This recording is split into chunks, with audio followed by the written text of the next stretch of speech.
Fíjate que si me tocara encontrar de las cosas más fastidiosas que hacen los políticos, la corrupción, al menos para mí, no es número uno, pues es imposible separar la condición humana de un hombre en el poder. Lo que sí me molesta es cuando otros se meten en cosas que no les incumben, en lo absoluto, y que todos lo justifican bajo el bien común sobre el pretexto que el bien general triunfa sobre el bien individual. Con esto se puede justificar mucho, y de esto es este ejemplo. En la nueva reforma tributaria del doctor Gustavo Petro, que es más cambiada que influencer pasada de moda en este país, el nuevo gobierno de Petro se preguntó cómo iba a recaudar tanta plata para tanto subsidio. ¿Cómo podía, así como Duque, sacar al país del tercer mundo con subsidios, pero a diferencia de Duque, no ponerle un grueso de la carga fiscal en las cargas bajas en los pobres? Conclusión: ponerle impuesto a las gaseosas y a la comida chatarra. Tiene sentido, la gente come porquerías, es una industria grande. Todos somos bombardeados por el hambre, y la verdad es que una salchipapa con una gaseosa es la comida perfecta para quedarse lleno, gastando poco dinero relativamente por porción, y de paso algo muy delicioso. Eso sí, la obesidad, miles de calorías, colesterol, hace un daño a tu salud. En teoría tiene sentido, pero no es el primer país que intenta esto.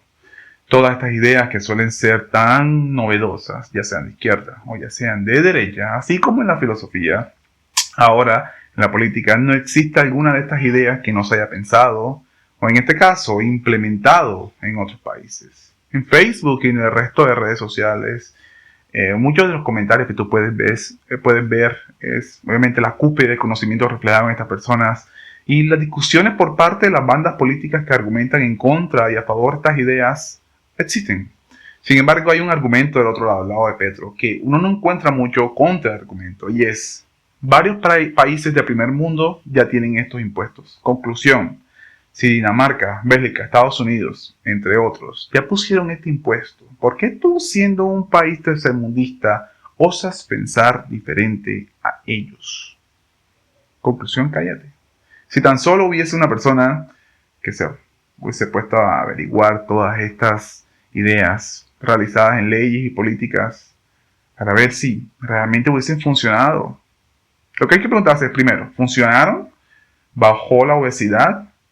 ¿Hay menos enfermedades? Segundo, ¿hubo al menos un recaudo en los dineros suficientes para que estos entren a las arcas de las naciones? Pues esta es la razón, una reforma tributaria. En pocas palabras, ¿valió la pena castigar a la gente violándoles el derecho a la libertad, el libre albedrío, con esta justificación? Bueno, yo no soy esa persona que se puso a hacer estas investigaciones. Fueron los investigadores de la Universidad de Illinois en Chicago, Estados Unidos, Lisa M. Powell y Frank Chalupka, quienes en 2009 realizaron un estudio llamado Precio en las comidas y la obesidad: evidencia de las implicaciones políticas para impuestos y subsidios. En ellos tocan varios otros estudios, cerca de 15, en los cuales los resultados fueron mixtos realmente, pero con una conclusión clara. Aquí donde cito: la limitada evidencia existente sugiere que es poco probable que los impuestos o subsidios pequeños produzcan cambios significativos en el IMC o la prevalencia de la obesidad, pero que las intervenciones de fijación de precio no triviales pueden tener algunos efectos medibles en los resultados de peso de los estadounidenses, particularmente en los niños y adolescentes. Incluso desde esto sería preguntarse: ¿es Colombia realmente un país que tenga un problema considerable de obesidad? Bueno, si tú crees lo que dice el tiempo, sí. Pues basado en la encuesta nacional de situación nutricional, el 56% de los colombianos sufre obesidad y sobrepeso. Es decir, más de la mitad de los mismos. Si lo leemos de esta forma, correcto, existe un problema. Es que esta afirmación solo toma en cuenta a los colombianos de edad de 18 a 64. Ese es el problema. Además que esta fue realizada en 2016, pospuesta en 2020 por pandemia. Cuando se toma la población total y se compara con el resto de países, Colombia tiene una obesidad del 18.28%. Pero comparado con el resto de países, ¿cómo estamos? Como lo dice el economista Thomas Sowell, ¿comparado con qué y dónde está la evidencia?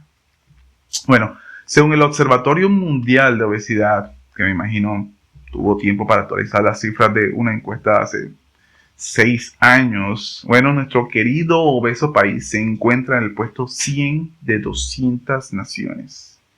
100 de 200, no 10, no 20, no 50, 100. Es aquí cuando primera vez que es una buena noticia que Colombia esté tan bajo en un escalafón.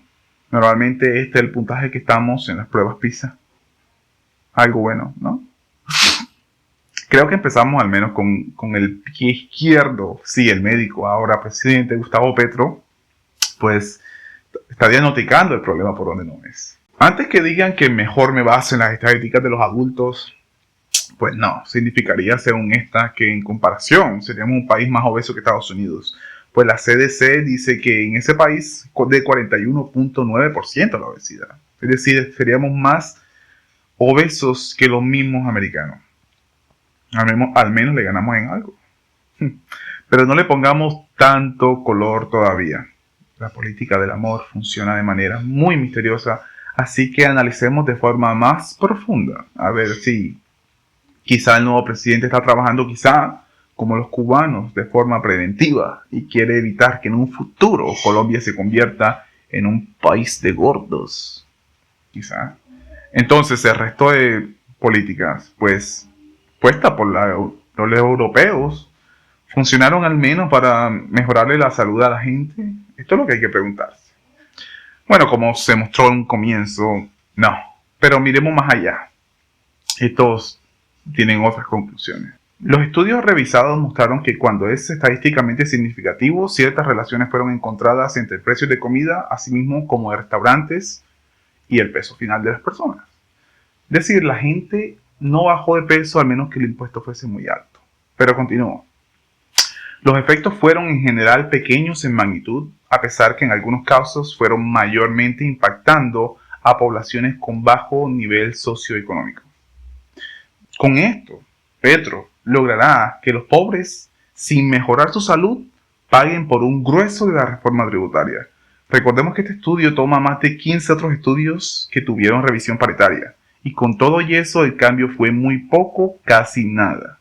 Se podría argumentar entonces que esta es una investigación muy amplia, como si esto fuese algo malo, pero que vamos al menos caso por caso. Bueno, en el de la ciudad de Filadelfia en los Estados Unidos, en 2016, pasaron justo un impuesto a las bebidas azucaradas, haciendo que los precios subieran drásticamente.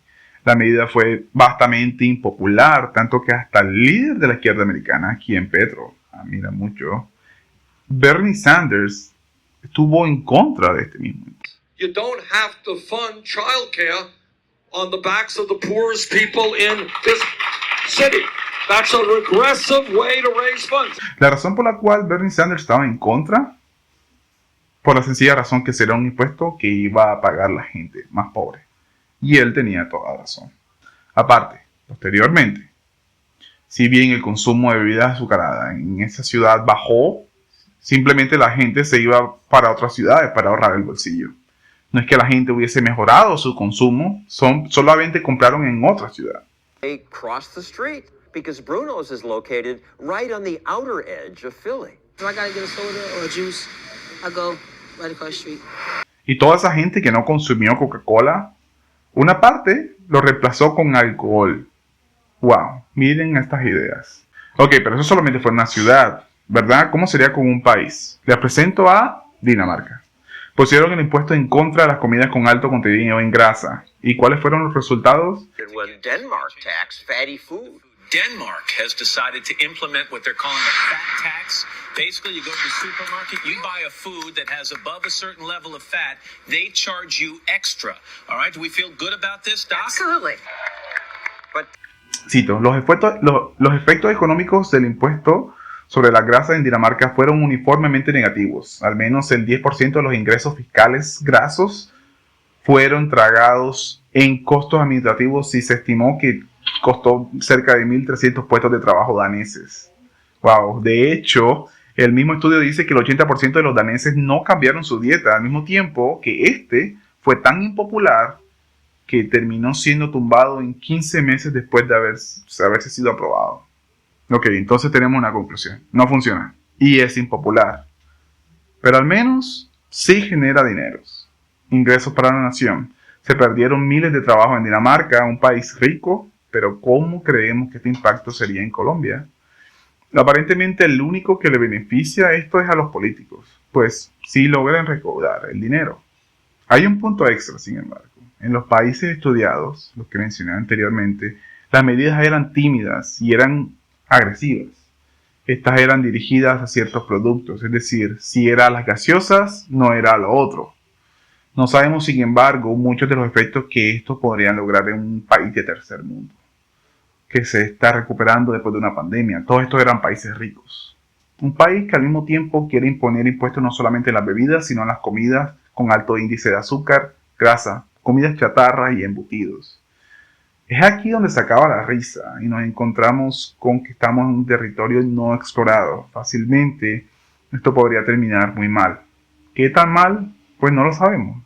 Pues puede ser desde una simple desaceleración de la economía a una recesión o incluso algo peor. Solamente hay que mirar a Sri Lanka.